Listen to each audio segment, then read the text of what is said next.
मलकापुरातील या पठ्ठ्याने यूट्यूबवर अपयश मिळाल्याने एक असा व्यवसाय सुरू केला की आज अख्ख्या मलकापुरात त्याचा व्यवसाय प्रसिद्ध झालाय। तरी गोष्ट आहे शुभम महाकाळेची। मलकापुरातील हनुमान नगरात राहणारा शुभम महाकाळे हा एक सामान्य मध्यमवर्गीय कुटुंबातील तरुण। त्याचे शालेय शिक्षण नूतन विद्यालयात 1ली ते 12वी पर्यंत झाले। अभ्यासात तो मध्यमच होता, पण त्याची स्वप्न मात्र मोठी होती।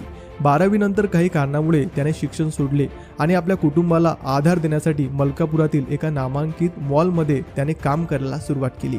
मॉलमध्ये काम करत असताना त्याच्या मनात एक वेगळाच विचार आला, आपलं यूट्यूब चॅनल सुरू करायचं। या उत्साहात त्याने काम सोडलं आणि पूर्ण वेळ यूट्यूबवर काम करायला सुरुवात केली। दिवसेंदिवस मेहनत करत राहिला, व्हिडिओ बनवले, एडिटिंग शिकला, पण 6 महिने प्रयत्न करूनही अपेक्षित यश त्याला मिळाले नाही। त्याच्या मनात आता एक मोठा प्रश्न उभा राहिला की आता पुढे काय करायचं।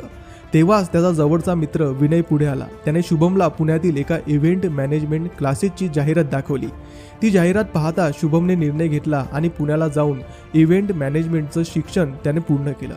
शिक्षण पूर्ण करून तो पुन्हा मलकापूरला आला आणि स्वास्तिक इव्हेंट अँड सेलिब्रेशन या नावाने त्याने स्वतःचा व्यवसाय सुरू केला। शुभम आणि विनय दोघे मिळून मलकापुराच्या गल्ली बोळात फिरून ऑर्डर मिळवण्यासाठी धडपड करू लागले, पण सुरुवातीला कुठूनच प्रतिसाद मिळत नव्हता। दिवसांगिक निराशा वाढत होती, पण एक दिवस सकाळी शुभमचा फोन वाजला आणि त्याला त्याची पहिली ऑर्डर मिळाली।